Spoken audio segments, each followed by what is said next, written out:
നിയമസഭാ തെരഞ്ഞെടുപ്പിൽ ശക്തരായ ജനകീയരായ മത്സരാർത്ഥികൾ രംഗത്തിറങ്ങുന്ന മണ്ഡലമാണ് മണലൂർ നിയോജക മണ്ഡലം. ഒരു കാലത്ത് കോൺഗ്രസിന്റെ ഉരുക്കുകോട്ട എന്ന് വിശേഷിപ്പിച്ചിരുന്ന മണലൂർ കഴിഞ്ഞ 2 ടേമുകളായിട്ട് ഇടതുപക്ഷമാണ് ഭരണം കൈയാളുന്നത്. ഇത്തവണ ഇടതുപക്ഷത്തിനായിട്ട് മത്സര രംഗത്തിറങ്ങുന്നത് കേരള രാഷ്ട്രീയത്തിൽ സുപരിചിതനായ അധ്യാപകൻ, മുൻ മന്ത്രി, ജനകീയ നേതാവ് എന്നീ നിലകളിലെല്ലാം ശ്രദ്ധാകേന്ദ്രമായിട്ടുള്ള പ്രൊഫസർ സി രവീന്ദ്രനാഥ് മാഷാണ്. മാഷേ, നമസ്കാരം. മാഷെ, ഇപ്പോ മീനച്ചൂട് അതിന്റെ ഒരു കാഠിന്യത്തിൽ എത്തി നിൽക്കുന്ന ഒരു സമയമാണ്. അപ്പോ മണലൂരിനെ സംബന്ധിച്ചിടത്തോളം ഒരു രാഷ്ട്രീയ പ്രചരണ ചൂട് എങ്ങനെയാണ്? രാഷ്ട്രീയ പ്രചരണ ചൂട് കേരളം മുഴുവൻ നിൽപ്പുണ്ട്. നിയമസഭാ തെരഞ്ഞെടുപ്പാണ് എന്നുള്ളതുകൊണ്ട് നല്ല രാഷ്ട്രീയ പ്രചരണ ചൂട് കേരളം മൊത്തം ഉണ്ട്. സ്വാഭാവികമായിട്ടത് മണലൂരും ഉണ്ട്. നമ്മളൊക്കെ നേരിട്ട് അനുഭവിക്കുന്നുണ്ട്. പക്ഷേ ഈ പോരാട്ടത്തിൽ നമ്മൾ ഇറങ്ങിക്കഴിഞ്ഞാൽ ഇത് നമുക്ക് ആ ചൂട് അത്ര അങ്ങ് ഏൽക്കുന്നില്ല, അങ്ങ് ഫീൽ ചെയ്യുന്നില്ല. കാരണം ജനങ്ങൾ എപ്പോഴും കാണുന്ന, അപ്പോൾ സ്വാഭാവികമായിട്ട് അതിൽ ലയിക്കാൻ നമുക്ക് തോന്നുന്നു. എങ്ങനെയാണ് മാസ്റ്റർ ഒരു പ്രചരണം രാവിലെ മുതൽ തന്നെ ഇറങ്ങാറുണ്ടോ? നേരത്തെ ഇറങ്ങും, വീട്ടിൽ നേരത്തെ ഇറങ്ങും. വീടുകൾ കയറുക, കടകൾ കയറുക, അല്ലെങ്കിൽ സ്ഥാപനങ്ങൾ കയറുക, ചെറിയ ചെറിയ യോഗങ്ങൾ നടത്തുക. അങ്ങനെയൊക്കെ കാലത്ത് തൊട്ട് നേരത്തെ തുടങ്ങി വൈകുന്നേരം ഒരു 9-9:30 വരെ. ഇപ്പോൾ മണലൂരെ സംബന്ധിച്ചോളം ഇത്തവണ മണലൂർക്കാർക്ക് സുപരിചിതരായിട്ടുള്ള നേതാക്കളാണ് 3 പാർട്ടികളിൽ നിന്നും വരുന്നത്. വളരെ ശക്തരാണ്, ജനകീയരാണ് എന്നുള്ള ഒരുപാട് വിശേഷണങ്ങളുണ്ട്. ഈ ഒരു സമയത്ത് ഇടതുപക്ഷത്തെ സംബന്ധിച്ചിടത്തോളം അതൊരു വെല്ലുവിളിയായിട്ട് തോന്നിയിട്ടുണ്ടോ? ഒരിക്കലുമില്ല.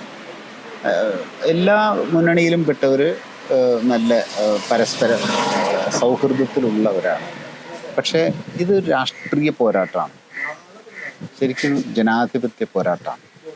അപ്പോൾ അവിടെ രാഷ്ട്രീയം തമ്മിൽ ആശയപരമായിട്ടുള്ള ഏറ്റുമുട്ടലാണ് നടക്കുന്നത്.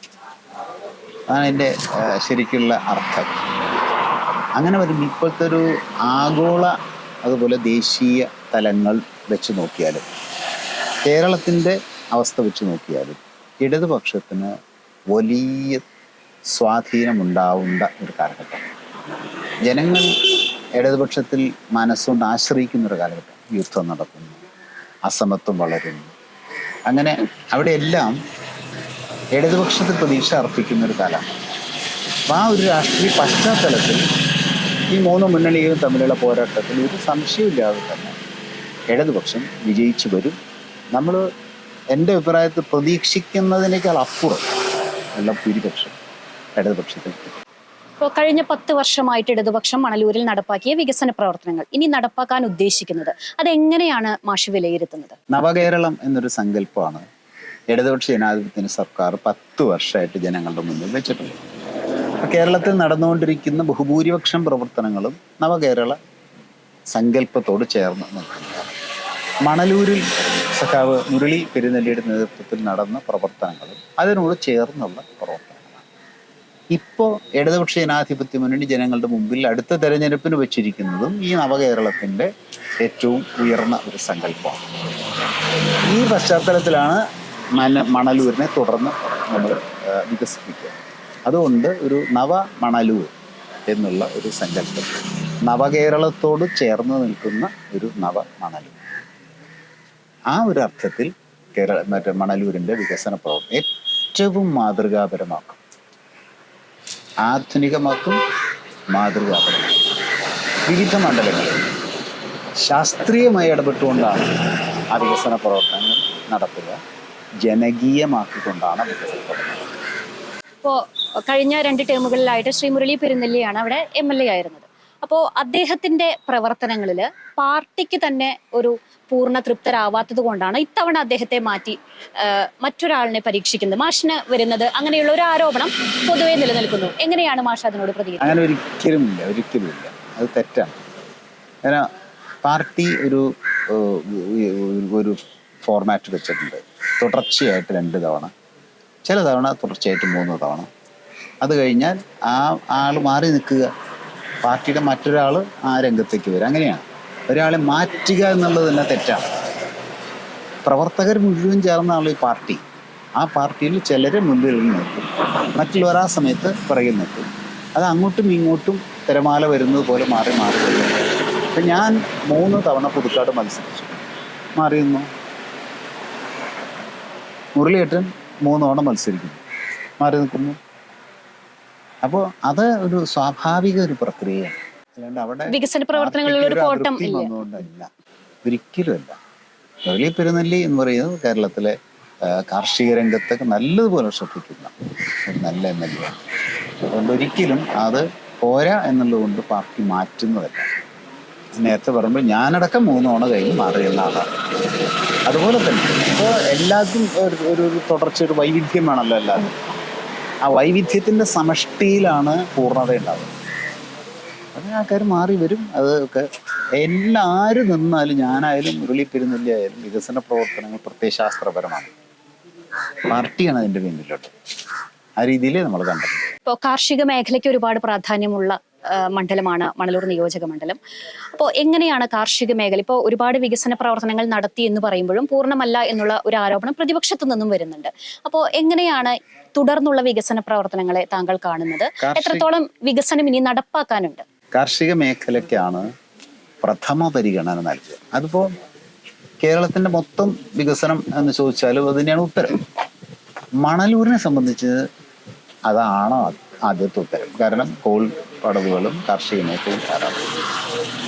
മണലൂരിൻ വികസനത്തിൽ ഒന്നാമത്തെ പ്രാധാന്യം ചോദിച്ചാൽ കൃഷിയാണ്, സംശയം. അതിനാണ് ആദ്യം പ്രാധാന്യം നൽകിയിരുന്നത് കൃഷിക്കാണ്. അദ്ദേഹം നല്ല ഒരു കർഷകനും അതുപോലെ തന്നെ കാർഷിക രംഗത്ത് പ്രവർത്തിക്കുന്ന ആളാണ്. അതുകൊണ്ട് കാർഷിക മേഖലയ്ക്ക് വലിയൊരു ഊന്നൽ കൊടുക്കുന്നു. ഇപ്പോൾ ആഗോള താപനം വർദ്ധിച്ചു വരുന്ന കാലഘട്ടം. അപ്പോൾ അതിന് ഒരേ ഒരു വഴി അന്തരീക്ഷത്തിൽ കാർബൺ ഡൈ ഓക്സൈഡിൻ്റെ അളവ് കുറയ്ക്കുക എന്നുള്ളതാണ്. അതിനുള്ള ഒരേ ഒരു വഴി കാർഷിക മേഖല വളർത്തുക. അപ്പോൾ കാർഷിക മേഖലയുടെ വളർച്ച എന്നുള്ളത് ഒരു ഒരു ഒരു ആഗോള ആവശ്യം കൂടിയായിട്ട് വരണം. പൊതുവിൽ കാർഷിക മേഖല തളരുമ്പോൾ എന്ത് വികസന പ്രവർത്തനം നടത്തുമെന്ന് ചോദിച്ചാൽ കാർഷിക മേഖല വളർത്തുന്നു തന്നെയാണ്. അപ്പോൾ ആ ഒരു ഒരു ഒരു ഗ്ലോബൽ ആവശ്യത്തിന് പൂരകമായിട്ട് മണലൂരിനെ വളർത്തും. അതൊരു മാസ്റ്റർ പ്ലാൻ തന്നെ ഉണ്ടാവും. അതായത് ഹരിത മണലൂർ എന്ന് പറയുന്നൊരു സങ്കല്പം തന്നെ ഉണ്ടാവും. ന്യൂട്രൽ അവസ്ഥ, കാർബൺ ന്യൂട്രൽ എന്ന് പറയുന്ന അവസ്ഥ പോലും ഉണ്ടാക്കാൻ പറ്റുമോ എന്നുള്ളത് പഠിച്ചിട്ട് പരിശോധിക്കും. കാർബൺ ന്യൂട്രൽ ആക്കുക എന്നൊക്കെ പറയുന്നത് ഇന്ന് ലോകത്ത് ഏറ്റവും വലിയ നേട്ടമാണ്. അവിടേക്കൊക്കെ മണലൂരിനെ കൊണ്ടുവരാവുന്നൊരു സാഹചര്യം ഇന്ന് മണലൂരിലുണ്ട്. അത്ര നല്ല കാർഷിക അന്തരീക്ഷം. അതിനെ വളരെ സയൻറ്റിഫിക്കായിട്ട് ഉപയോഗിച്ചുകൊണ്ട് ഒരു കാർബൺ ന്യൂട്രൽ മണ്ഡലം എന്ന് പോലും, അതൊക്കെ ഒന്നുകൂടി ആഴത്തിൽ പഠിച്ചിട്ട് വേണം ഫൈനലൈസ് ചെയ്യാൻ. എങ്കിലും അതിന് പോലും പറ്റുന്നൊരു സാധ്യത ഉണ്ട്. അത് തീർച്ചയായിട്ടും പരിഗണിക്കും. ഇപ്പോൾ റോഡുകളുടെ അറ്റകുറ്റപ്പണി സംബന്ധിച്ച് പ്രത്യേകിച്ച് എപ്പോഴും ഇപ്പോൾ കഴിഞ്ഞ പതിറ്റാണ്ടുകളായിട്ട് ഇടതുപക്ഷം ഭരിക്കുന്നുണ്ടെങ്കിലും കേച്ചേരി വികസനം എന്നത് ഇപ്പോഴും ചുവപ്പ് നാടയ്ക്കുള്ളിൽ ഒതുങ്ങിക്കിടക്കുന്ന ഒരവസ്ഥയാണ്. അപ്പോൾ പൊതുവെ ജനങ്ങൾക്ക് എപ്പോഴുമുള്ള ഒരു ആക്ഷേപം കൂടിയാണ് കേച്ചേരി ജംഗ്ഷൻ വികസനം എന്ന് യാഥാർത്ഥ്യമാകുമെന്നുള്ളത്. എന്ത് പറയുന്നു? ഞാനും ആ ഒരു സംശയം മാഷോട് ചോദിക്കാം. തീർച്ചയായിട്ടും അങ്ങനെ അതല്ല നമ്മൾ ആലോചിക്കേണ്ടത്. ഈ നവകേരള സങ്കല്പത്തിൻ്റെ സയൻസ് നമ്മുടെ മനസ്സിൽ വന്നാൽ ഈ ചോദ്യം പ്രസക്തമാണെങ്കിലും അതിന് ഉത്തരമുണ്ട് എന്ന് വരികയാണ്. കാരണം എപ്പോഴും സയൻറ്റിഫിക് ആയിട്ടൊരു കാര്യം പഠിച്ച് ഒരു മാസ്റ്റർ പ്ലാൻ്റെ ബേസിസിലാണ് നവകേരളം തന്നെ മുന്നോട്ട് പോകുന്നത്. അപ്പം അതുകൊണ്ട് ഇപ്പോൾ ഗ്രാമീണ റോഡുകൾക്ക് മണലൂരിൽ ഒരു മാസ്റ്റർ പ്ലാൻ, അത് വളരെ അപൂർവം ദിക്കുകളിൽ ഉണ്ടായിട്ടുണ്ട്. അപ്പോൾ ഗ്രാമീണ റോഡുകൾക്ക് മാസ്റ്റർ പ്ലാൻ ഉണ്ടാകുമ്പോഴേ ജംഗ്ഷൻ വികസനവും സയൻറ്റിഫിക് ആവും. ജംഗ്ഷൻ മാത്രം വികസിച്ചാൽ ഗ്രാമീണ റോഡുകൾ അതനുസരിച്ചില്ലെങ്കിൽ വീണ്ടും തടസ്സങ്ങളും ഗതാഗത പ്രശ്നങ്ങളും ഉണ്ടാകും. അപ്പോൾ എവിടെ ജംഗ്ഷനുകൾ വികസിപ്പിക്കുന്നുവോ ആ ജംഗ്ഷനുകളിലൂടെ കൂടുതൽ വരുന്ന ഗതാഗത സൗകര്യങ്ങൾ തുടർന്നു പോകാൻ ഗ്രാമീണ റോഡുകൾ പ്രാപ്തമാകണം. അപ്പോൾ അതുകൊണ്ട് ഗ്രാമീണ റോഡുകളുടെ ഒരു മാസ്റ്റർ പ്ലാൻ എന്നത് പോലും മണലൂരിൽ മുന്നോട്ട് വയ്ക്കാവുന്ന ഒരാശയമാണ്. ആ ഗ്രാമീണ റോഡുകളുടെ മാസ്റ്റർ പ്ലാനിൻ്റെ ഉള്ളിൽ നിന്ന് കൊണ്ടുവേണം കേച്ചേരി അടക്കമുള്ള ജംഗ്ഷൻ, കാഞ്ഞാണിൻ്റെ അടക്കമുള്ള ജംഗ്ഷനുകളുടെ വികസനം നടത്തുന്നത്. പൊതുവിൽ പല ജംഗ്ഷൻ വികസനം കേട്ടിട്ടുണ്ടാവും. ആ ജംഗ്ഷൻ വികസനം കഴിയുമ്പോഴും പ്രശ്നങ്ങൾ നിലനിൽക്കുന്നത്. അതിൻ്റെ കാരണം അതിനോട് ചേർന്ന മറ്റു റോഡുകൾ പ്രാപ്തമല്ല എന്നുള്ളതാണ്. അതുകൊണ്ട് ഇവിടെ സമ്പൂർണ്ണ പരിഹാരമാണ്, സയന്റിഫിക് പരിഹാരമാണ്. അപ്പം അതുകൊണ്ട് ഗ്രാമീണ റോഡുകളെ മുഴുവൻ കൃത്യമായിട്ട് വലുതാക്കി അല്ലെങ്കിൽ മെച്ചപ്പെടുത്തി അതിനോട് പൂരകമായിട്ട് ജംഗ്ഷൻ വികസിപ്പിക്കുന്നതാണ് ജംഗ്ഷൻ വികസനത്തിൻ്റെ യൂട്ടിലിറ്റി കൃത്യമായിട്ടുണ്ട്. ആ അർത്ഥത്തിലാണ് കേച്ചേരി ആയാലും കാഞ്ഞാണി ആയാലും എല്ലാത്തിലും ഒരു ജംഗ്ഷൻ വികസനത്തെ കാണും. കേവല ജംഗ്ഷൻ വികസനമല്ല, സയൻറ്റിഫിക് ജംഗ്ഷൻ വികസനമാണ്. അല്ലെങ്കിൽ മറ്റേ മൊത്തമായിട്ടുള്ള ഗതാഗത സൗകര്യങ്ങളുടെ പശ്ചാത്തലത്തിൽ ജംഗ്ഷൻ വികസനം എന്നുള്ളതാണ് ചെയ്യേണ്ടത്, ചെയ്യാൻ ഇടതുപക്ഷ ജനാധിപത്യം ഉദ്ദേശിക്കുന്നത്. എന്ന് പറഞ്ഞാൽ ഈ നവകേരളത്തിൽ നമ്മൾ കാണുന്ന ഗതാഗത സൗകര്യങ്ങളുടെ ഒരു ഉയർന്ന തലം അത് മണ്ഡലത്തിൽ കൊണ്ടുവരാൻ കഴിയും. അതിന് നല്ലൊരു ദീർഘവീക്ഷണത്തോട് മാസ്റ്റർ പ്ലാൻ ആണ്. അപ്പൊ പൊതുജനങ്ങൾക്ക് അത് പ്രതീക്ഷിക്കാം, ഈ ഒരു വികസനം. സംശയം എന്താ? അത് ഞാൻ നേരത്തെ പറഞ്ഞതാണ്, നവകേരളത്തോട് ചേർന്നാണ്. ഇപ്പൊ കേരളത്തിൽ റോഡ് വികസനം എന്ന് പറയുന്നത് ചരിത്രത്തിൽ ഇതുമില്ലാത്ത വിധത്തിൽ ചെയ്തു കഴിഞ്ഞിട്ട് അതെല്ലാം ചെയ്തു പല ദിക്കിലും ഞാൻ പഠിച്ചത് അതിനോടനുബന്ധിച്ച റോഡുകൾ വികസിപ്പിച്ചുകൊണ്ടാണ്. അല്ലെങ്കിൽ ഒരു റോഡ് മാത്രം വികസിച്ച് മറ്റു റോഡൊന്നും വികസിച്ചില്ലെങ്കിൽ ഇതുകൊണ്ട് ഗതാഗത സൗകര്യം കുറച്ചൊക്കെ പരിഹരിക്കപ്പെടുമായിരിക്കും, പൂർണ്ണമാവണമെങ്കിൽ അനുബന്ധ റോഡുകൾ അതനുസരിച്ച് മാറും. അതിനാണ് യഥാർത്ഥത്തിൽ നവകേരളം ഉദ്ദേശിക്കുന്നത്. നവകേരളത്തിൻ്റെ ഗതാഗത സങ്കല്പം എന്ന് പറയുന്നത് നവം തന്നെയാണ്, നോവൽ തന്നെയാണ്. അതുപോലെ നോവലായിട്ടുള്ള ഒരു ഗതാഗത സൗകര്യ മാസ്റ്റർ പ്ലാനും അവസ്ഥയും മണലൂരിൽ ഉണ്ടാക്കും എന്നുള്ളതാണ് ഇപ്പോൾ ജനങ്ങൾക്ക് നൽകാവുന്നത്. ഇപ്പോൾ കുടിവെള്ള പ്രശ്നം വളരെ കൂടുതലുള്ള ഒരു മേഖല തന്നെയാണ്. അതിന് ശാശ്വതമായിട്ടുള്ള പരിഹാരം കണ്ടെത്താൻ സാധിച്ചിട്ടില്ല ഇപ്പോഴും കൂടി എന്ന് പറയുന്നു. അപ്പോൾ മാഷ് പ്രചരണത്തിന് ഇറങ്ങി തുടങ്ങുന്ന ഒരു സമയമാണ്. അപ്പോൾ കൂടുതൽ ജനങ്ങൾ ആവശ്യപ്പെടുന്ന ഒരു വികസനം അല്ലെങ്കിൽ അവരുടെ ആവശ്യമല്ല അത്യാവശ്യം എന്താണ് മാഷക്ക് ബോധ്യപ്പെട്ടിട്ടുള്ളത്? കുടിവെള്ള പ്രശ്നം ഉണ്ടെങ്കിൽ അതിനും നേരത്തെ ഞാൻ പറഞ്ഞ പോലെ തന്നെയാണ്. അതായത് ഇപ്പോൾ വാട്ടർ സോഴ്സ് എത്രയുണ്ട്, ഇപ്പോൾ മണലൂരിൻ്റെ സോഴ്സ് ഏതാണ്, ജലസ്രോതസ്സുകൾ ഏതൊക്കെയാണ്, ആ ജലസ്രോതസ്സുകളിൽ കിട്ടാവുന്ന വെള്ളത്തിൻ്റെ ക്വാണ്ടിറ്റി എത്രയാണ്, അത് പമ്പിയെ അല്ലെങ്കിൽ ഏതെങ്കിലും ലിഫ്റ്റ് ചെയ്തുകൊണ്ട് വെള്ളമില്ലാത്ത സ്ഥലത്തിൽ എത്തിക്കുവാനുള്ള ആ ദൂരം കണക്കാക്കണം. അപ്പോൾ അവിടേക്ക് എത്തുമ്പോൾ അതൊന്ന് പ്രഷർ എത്തിക്കുമോ എന്നൊക്കെ പറയുമ്പോൾ ആ രീതിയിൽ യഥാർത്ഥത്തിൽ കുടിവെള്ള പ്രശ്നം പരിഹരിക്കാനുള്ള വലിയൊരു പ്ലാൻ ഉണ്ടാവും. ഇതിൽ ഏത് വികസനത്തിനും പ്ലാനാണ് പ്രധാനം. പ്ലാനും പ്രൊജക്റ്റും തമ്മിൽ വ്യത്യാസമുണ്ട്. പ്രൊജക്റ്റ് വെക്കുമ്പോൾ ചിലപ്പോൾ അത് നടക്കും, പക്ഷേ പലതും അതുകൊണ്ട് ഗുണം കിട്ടില്ല. ഒരു പ്ലാൻ ഉണ്ടാക്കിയിട്ട് പ്രൊജക്റ്റുകളാക്കി നടത്തി കഴിഞ്ഞാൽ ഇത് പൂർണ്ണമാകും. അപ്പം അതുകൊണ്ട് കുടിവെള്ള പ്രശ്നം പരിഹരിക്കാൻ ഒരു മാസ്റ്റർ പ്ലാൻ, അതിൻ്റെ സ്രോതസ്സുകളൊക്കെ പഠിക്കണം. വളരെ മൈന്യൂട്ടായിട്ട് സ്രോതസ്സുകൾ പഠിച്ചാൽ ഇപ്പോഴത്തെ കേരളത്തിൻ്റെ ഒരു വാട്ടർ ബേസ് അനുസരിച്ച് എനിക്ക് തോന്നുന്നത് മണലൂരിൽ അതിനാവശ്യമായ വാട്ടർ സോഴ്സ് ഉണ്ടാവും. അതെവിടെ എന്നുള്ളതൊന്നും ഇപ്പോൾ എനിക്ക് പറയാൻ പറ്റും. വാട്ടർ സോഴ്സ് ഉണ്ടാവും. ആ സോഴ്സ് ഐഡൻറ്റിഫൈ ചെയ്ത് അത് ഏത് തരത്തിൽ ജനങ്ങളിൽ എത്തിക്കണം എന്നുള്ള ഒരു വലിയ പ്ലാൻ ഉണ്ടാക്കിയാണ്. നേരത്തെ പറഞ്ഞ പോലെ എല്ലാവർക്കും ഗതാഗത സൗകര്യം എന്നുള്ള പോലെ എല്ലാവർക്കും കുടിവെള്ളം ലഭിക്കാനും സാധിക്കും. ആ രീതിയിലാണ് മണലൂരിനെ വികസിപ്പിക്കാൻ പറ്റുന്നത്. വളരെ സയൻറ്റിഫിക് ആയിട്ട്, അതാണ് പറയാനുള്ള വാക്കാണ്, വളരെ സയൻറ്റിഫിക് ആയിട്ട്, വളരെ ജനകീയമായിട്ട് നവകേരള സങ്കല്പത്തിൽ. ഇപ്പോൾ മാഷ് മുൻ വിദ്യാഭ്യാസ മന്ത്രി കൂടിയായിരുന്നു. ആ ഒരു സമയത്ത് ശ്രദ്ധേയമായിട്ടുള്ള വിദ്യാഭ്യാസ മേഖലയിൽ ഒരുപാട് പ്രവർത്തനങ്ങൾ കൊണ്ടുവന്നിട്ടുള്ള ഒരു വ്യക്തിയാണ്. അപ്പോൾ എനിക്ക് തോന്നുന്നു നമ്മുടെ നാട്ടിലെ ഒരുപാട് കുട്ടികൾ വിദേശ വിദ്യാഭ്യാസത്തെയാണ് കൂടുതൽ ആശ്രയിക്കുന്നത്. യുവാക്കളാണെങ്കിൽ അവർ വിദേശത്തേക്ക് തൊഴിൽ തേടി പോകുന്ന ഒരവസ്ഥ. അപ്പോൾ ഈ യുദ്ധം ഇങ്ങനെയുള്ള ഒരു സമയത്തൊക്കെയാണ് വീണ്ടും നമ്മുടെ നാട്ടിലേക്ക് വരണം എന്നുള്ളൊരു ചിന്തയുണ്ടെങ്കിൽ കൂടി എന്തവർ ചെയ്ത് ജീവിക്കും? തൊഴിലില്ലായ്മ ഒരു വലിയ പ്രശ്നമല്ലേ? അല്ലെങ്കിൽ വിദ്യാഭ്യാസ മേഖലയിൽ ഇത്രയും കുട്ടികൾ എന്തുകൊണ്ട് അത്തരത്തിൽ എന്ത് വികസനം ഇനി വിദ്യാഭ്യാസ മേഖലയ്ക്ക് അല്ലെങ്കിൽ യുവാക്കൾക്കായിട്ട് കൊണ്ടുവരാൻ ഉദ്ദേശിക്കുന്നുണ്ട്? വികസനത്തിൽ ഒരു മുതലാളിത്ത വശമുണ്ട്, അല്ലെങ്കിൽ ഒരു അപ്രോച്ച്, അതാണ് കുറച്ച് ശരി അപ്രോച്ച്. അത് ഈ ഇൻഫ്രാസ്ട്രക്ചർ വികസനമാണ്, മൂലധന നിക്ഷേപ വികസനമാണ് വികസനം എന്നുള്ളത്. ഇതൊരു ക്യാപിറ്റലിസ്റ്റ് അപ്രോച്ചാണ്.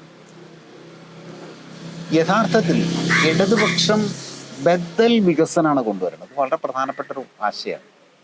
വികസനം എന്ന് പൊതുവിൽ പറഞ്ഞാൽ ക്യാപിറ്റലിസ്റ്റ് വികസനം. അവിടെ ഒന്ന് മൂലധന നിക്ഷേപം, രണ്ട് ഇൻഫ്രാസ്ട്രക്ചർ. ഇത് മാത്രമാണ് വികസനം എന്നുള്ളതാണ് ഒരു ക്യാപിറ്റലിസ്റ്റ് അപ്രോച്ച്. അത് ഒരു ക്ലാസ്സിന് വേണ്ടി മാത്രം. ഇടതുപക്ഷ വികസന സങ്കല്പം അതല്ല. പ്രധാനമായിട്ട് ഹ്യൂമൻ ഡെവലപ്മെൻറ്റാണ്, പ്രകൃതിയുടെ ഡെവലപ്മെൻറ്റാണ്.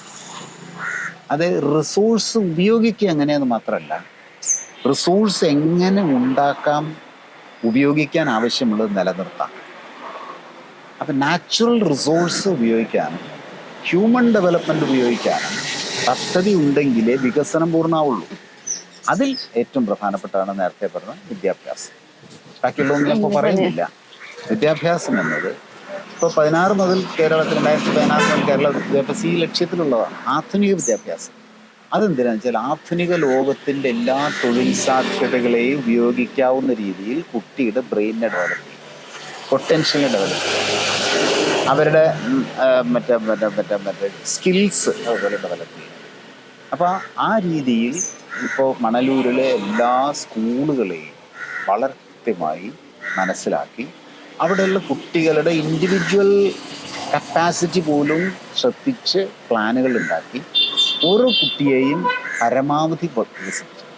അതായത് ക്ലാസിക്കൽ വിദ്യാഭ്യാസത്തിൽ കുട്ടിയുടെ പരീക്ഷയ്ക്കുള്ള കഴിവ് മാത്രം വികസിപ്പിക്കുക എന്നുള്ളതാണ്. പരീക്ഷ ലക്ഷ്യം വെച്ച കുട്ടിയെ വളർത്തുക. ഇടതുപക്ഷ വികസനത്തിൽ ജീവിതം ലക്ഷ്യം വെച്ച കുട്ടിയെ വിദ്യാഭ്യാസം. അതാണ് വ്യത്യാസം. വിദ്യാഭ്യാസം ജീവിതവും കൂടി ജീവിത വിജയം ലക്ഷ്യം വെച്ചാണ് ഇടതുപക്ഷ ബദൽ വിദ്യാഭ്യാസം. മറ്റേ പരീക്ഷയും തൊഴിലും മാത്രം വെച്ചുകൊണ്ടാണ് വിദ്യാഭ്യാസം. അത് വേണ്ടെന്നല്ല, അതടക്കമാണ് ജീവിത വിദ്യാഭ്യാസം. ആ രീതിയിൽ പൊട്ടൻഷ്യൽ വളർന്നു വരുമ്പോൾ സ്വാഭാവികമായിട്ടും ലോകത്തിൻ്റെ ഏത് സാധ്യതയും അവർ ഉപയോഗിച്ചു എന്ന് വരും. അതിൽ തെറ്റില്ല, മനസ്സിലായി? അപ്പോൾ ഏത് സാധ്യത ഉപയോഗിക്കാനും ഒരു ജനതയെ വളർത്തലാണ് വിദ്യാഭ്യാസം.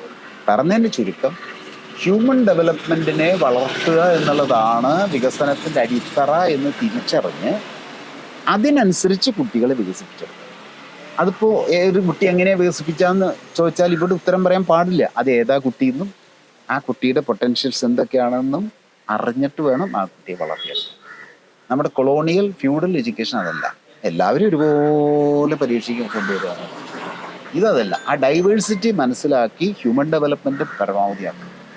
അപ്പോൾ പ്രകൃതിയിൽ ഹ്യൂമൻ എന്ന് പറയുന്ന മനുഷ്യജീവി എന്ന് പറയുന്നതിന് പൊട്ടൻഷ്യൽ മുഴുവൻ ഉപയോഗിക്കുന്നതാണ് യഥാർത്ഥത്തിൽ വിദ്യാഭ്യാസം എന്ന് പറയുന്നത്. അതിനൊരു കോൺസെപ്റ്റ് തന്നെ ലോകത്ത് വളരെ കുറവേ വളർന്നു വരുന്നത്. ഇതാണ് 2016 മുതൽ കേരളത്തിൽ നടന്നത്.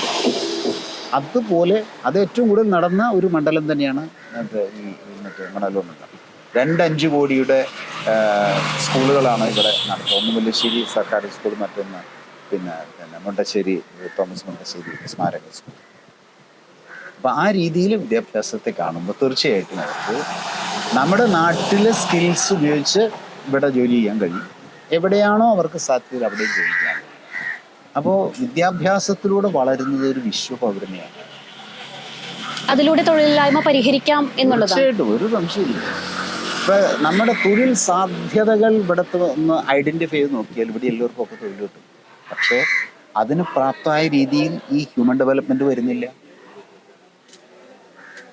ഇവിടെയുള്ള തൊഴിലിന് എല്ലാ സാധ്യതയിൽ ഹ്യൂമൻ ഡെവലപ്മെന്റ് ഉണ്ടെങ്കിൽ ഇവർക്കൊക്കെ തൊഴിൽ കിട്ടും. ആ രീതിയിലല്ല ഹ്യൂമൻ ഡെവലപ്മെന്റ് കൊണ്ടുവരുന്നത് ക്ലാസിക്കലായിട്ട്. അവിടെയാണ് ഈ പ്രശ്നങ്ങളും തൊഴിലില്ലായ്മയൊക്കെ വരുന്നത്. അതുപോലെ തന്നെ ഈ ഇൻഡസ്ട്രി, ബാക്കിയുള്ള കൃഷി ഒക്കെ ഈ ഹ്യൂമൻ ഡെവലപ്മെൻറ്റിൻ്റെ വളർച്ചയ്ക്ക് അനുസരിച്ച് അതിൻ്റെ ചുറ്റും ഞാൻ നേരത്തെ പറഞ്ഞ കൃഷി അല്ലെങ്കിൽ ഗതാഗതം ഒക്കെ വളർത്തി കൊണ്ടുവരുമ്പോൾ തൊഴിൽ സാധ്യത ഇവിടെ തന്നെ ധാരാളം ഉണ്ടായിക്കോളും. അപ്പോൾ തൊഴിൽ സാധ്യത ഉണ്ടാക്കാൻ വേണ്ടി ചിലത് ചെയ്യുന്നതിന് പകരം ഹ്യൂമൻ ഡെവലപ്മെൻറ്റ് വളരുന്നതനുസരിച്ച് തൊഴിൽ സാധ്യതകൾ, ഹ്യൂമൻ ഡെവലപ്മെൻറ്റ് ഉണ്ടാകുന്നതനുസരിച്ച് ഇൻഫ്രാസ്ട്രക്ചർ ഒക്കെ. അപ്പോൾ ബേസ് എന്ന് പറയുന്നത് മനുഷ്യ വികസനം. മനുഷ്യ വികസനത്തോട് ചേർന്ന് ബാക്കിയുള്ള വികസനം വരുമ്പോൾ നേരത്തെ ചോദ്യത്തിന് പ്രസക്തിയേ ഇല്ലാതാവും. ഇവിടെ തന്നെ എല്ലാം ഉണ്ട്. അപ്പോൾ പ്രകൃതിയുടെ സിമ്പിൾ ഐഡിയ തന്നെ ഡൈവേഴ്സിറ്റിയാണ്. എല്ലാം ഇവിടെ ഉണ്ട്. ഇവിടെ മാവുണ്ടെങ്കിൽ അതിൻ്റെ അടുത്ത് അതനുസരിച്ചുള്ള മറ്റു മരം ഉണ്ടാവും. എല്ലാം ഇവിടെ തന്നെയുണ്ട്. പക്ഷെ ഡെവലപ്മെൻറ്റ് കോൺസെപ്റ്റ് ഇതനുസരിച്ചല്ല. ക്യാപിറ്റലിസ്റ്റ് ഡെവലപ്മെൻറ്റ് കോൺസെപ്റ്റ് അതാണ്. ആ ക്ലാഷാണ് ഇപ്പോൾ നമുക്ക് പ്രശ്നം വരുന്നത്. അത് മാറ്റിയിട്ട് ഈ ബദൽ ലെഫ്റ്റ് ഡെവലപ്മെൻറ്റ് വരുമ്പോൾ ഈ പ്രശ്നമൊന്നും ഉണ്ടാവില്ല. ആ രീതിയിലൊരു മോഡൽ മുല്ലശ്ശേരി മറ്റേ മണലൂർ ഉണ്ടാക്കാനുള്ള ശ്രമം. ഇപ്പോൾ തദ്ദേശ തെരഞ്ഞെടുപ്പ് നോക്കുമ്പോൾ ചെറിയ രീതിയിൽ കോൺഗ്രസിന് ഒരു മുന്നേറ്റം ഉണ്ടാക്കാൻ കഴിഞ്ഞ ഒരു തെരഞ്ഞെടുപ്പായിരുന്നു. ഇപ്പോൾ ഇടതുപക്ഷത്തിന് നേരെ പ്രതിപക്ഷം ഉന്നയിക്കുന്ന ആരോപണങ്ങൾ ഈ തെരഞ്ഞെടുപ്പിനെ ബാധിക്കുമോ, അല്ലെങ്കിൽ വിജയപ്രതീക്ഷ എത്രത്തോളം ഇപ്പോൾ മാഷിക്കുണ്ട്? 100%, 100%. ഞാൻ നേരത്തെ സൂചിപ്പിച്ചു അത്. ഈ കേരളത്തിൽ ഇപ്പോൾ 10 വർഷം കൊണ്ട് നടന്ന വികസന പ്രവർത്തനം, ഹ്യൂമൻ ഡെവലപ്മെൻറ്റ്, ഇതെല്ലാം ജനങ്ങളുടെ മനസ്സിൽ വളരെ പ്രസക്തമായിട്ട് വളർന്നു ഉയർന്നു നിൽക്കുക. ഒരു ചെറിയ ഉദാഹരണം പറഞ്ഞാൽ, അതിദരിദ്രരില്ലാത്ത ഒരു പ്രദേശം. ഇന്ന് ഒരു സർവേ വന്നിട്ടുണ്ട്, ഒരു ഗ്ലോബൽ സർവേ വന്നിട്ടുണ്ട്, സന്തോഷത്തെക്കുറിച്ച് ഇൻഡെക്സ്. ഇന്ത്യ 116ാമത്തെ സ്ഥാനത്താണ് നിൽക്കുന്നത്. ഒന്നാമത് നിൽക്കുന്ന രാജ്യം ഫിൻലൻഡാണ്. ഈ കേരളം ആ രാജ്യത്തിൻ്റെ ഒപ്പം നിൽക്കണം. അതാണ് കേരളത്തിൻ്റെ പ്രശ്നം. ഈ മാറ്റം ജനങ്ങൾ ഈ 10 വർഷമായിട്ട് അനുഭവിക്കുക, കേൾക്കില്ല, അനുഭവിച്ചുകൊണ്ടിരിക്കുക. ആ ഭരണം തുടർന്നില്ല എങ്കിൽ ഈ അവസ്ഥ എല്ലാം തകടം പറയും. ഏകദേശം ഞാൻ എൻ്റെ മനസ്സിൽ കാണുന്നത് ഒരു ഇരുട്ടുള്ള സ്ഥലം, അതായത് വികസന അസമത്വം വർദ്ധിച്ച് വരുന്ന ലോകം എന്നുള്ളതിൻ്റെ പ്രതീകമായി കണ്ടാൽ അതിലൊരു ഒരു ഒരു വിളക്ക് വെച്ച പോലെയാണ് കേരളത്തിൻ്റെ ഇടതുപക്ഷ ജനാധിപത്യ സർക്കാർ. അതങ്ങില്ലാതെ ഇരുട്ടാണ്. അത് കേരളത്തിലെ ജനങ്ങൾക്കറിയാം. അതുകൊണ്ട് അതിനെ പ്രകാശിപ്പിക്കുക എന്നുള്ളത് തന്നെയാണ് ഇന്നത്തെ ലോകത്തിൽ നല്ലൊരു ബദൽ വളർന്നു നിൽക്കാനും മറ്റുള്ളവരുടെ മനസ്സിൽ പുരോഗമന ആശയം വളരാനും വഴിയുള്ളൂ എന്ന് ജനങ്ങൾ തിരിച്ചറിയുന്നു എന്ന് ഇന്ന് കേരളത്തിൽ ചിന്തിക്കുന്നവരെല്ലാവർക്കും അറിയാം. അപ്പം അതുകൊണ്ട് കേവല രാഷ്ട്രീയം മാത്രമല്ല, സാംസ്കാരികമായും സാമൂഹികമായും ഇന്ന് കേരളത്തിലെ ജനങ്ങൾ ഇടതുപക്ഷ ജനാധിപത്യ മുന്നണി തുടരണം എന്ന് ആഗ്രഹിക്കുക. പല തെരഞ്ഞെടുപ്പുകളിലും പലതരത്തിലൊക്കെ പ്രതിഫലനം വന്നിട്ടുണ്ടാവാം. പക്ഷേ ഇത് നാളെ എന്നുള്ളത് മനസ്സിൽ സ്വപ്നം കണ്ടാൽ ഇടതുപക്ഷം ഉണ്ടാവണം എന്ന് തന്നെയാണ് അവരുടെ മനസ്സിൽ ഉത്തരം വരിക. അതുകൊണ്ട് ഒരു സംശയം ആർക്കും ഇല്ല, ഇന്ന് ഇടതുപക്ഷം തുടരും എന്ന കാര്യത്തിൽ. മണലൂരിൽ LDF വിജയിക്കും എന്ന കാര്യത്തിൽ. ഇപ്പോൾ കേരളത്തിലെ ജനങ്ങൾ ചിന്താശേഷിയുള്ളവരാണ്. രാഷ്ട്രീയ വികസനങ്ങൾ എന്താണ്, കോട്ടങ്ങൾ എന്താണ്, ഇതെല്ലാം കൃത്യമായിട്ട് വിലയിരുത്തുന്നവരാണ്. അപ്പോൾ എന്താണ് മാഷിന് ഇനി നമ്മുടെ മണലൂർക്കാരോട് പറയാനുള്ളത്? മണലൂരിൻ്റെ ഇതുവരെയുള്ള എല്ലാ വികസന പ്രവർത്തനങ്ങളും ജനകീയമായിരുന്നു. അതെല്ലാം കാർഷിക മേഖലയ്ക്ക് ഒരുപാട് ഗുണം ചെയ്യുന്നതായിരുന്നു. ആ വികസന പ്രവർത്തന പശ്ചാത്തലത്തിൽ നിന്നുകൊണ്ട് കേരളത്തിലെ നവകേരള സങ്കല്പത്തോട് ചേർന്ന് മണലൂര് ലോകത്ത് ശ്രദ്ധിക്കുന്ന മാതൃകാ വികസിത മണ്ഡലമായിട്ട് മാറും. ആ മാറ്റം നടക്കാൻ ഇടതുപക്ഷം നേതൃത്വം നൽകണം. ആ പൊളിറ്റിക്കൽ ആശയമാണ് കൊടുക്കാതെ. എല്ലാവർക്കും ഇപ്പോൾ മണലൂര് ലോക മാതൃകയാകണമെന്ന് ആഗ്രഹം ഉണ്ടാവാം. അതെങ്ങനെയാവുക? നമ്മൾ ആഗ്രഹിച്ചതുകൊണ്ടാവില്ല. അത് നടപ്പിലാകത്തക്ക രീതിയിൽ രാഷ്ട്രീയ പശ്ചാത്തലം ഉണ്ടാവണം. പൊളിറ്റിക്കൽ ഡിറക്ഷനാണ് അതിൻ്റെ പ്രധാനപ്പെട്ട. അതിൽ ഇടതുപക്ഷം ഉണ്ടെങ്കിൽ അത് കഴിയൂ എന്നുള്ളതാണ് ഈ തെരഞ്ഞെടുപ്പിലെ രാഷ്ട്രീയ പ്രചരണത്തിൻ്റെ ചുരുക്കം. അതിലൂടെ അങ്ങനെ രാഷ്ട്രീയ ചിന്ത വളർന്നു വരുന്നത് അത് കൂടുതൽ വളരും.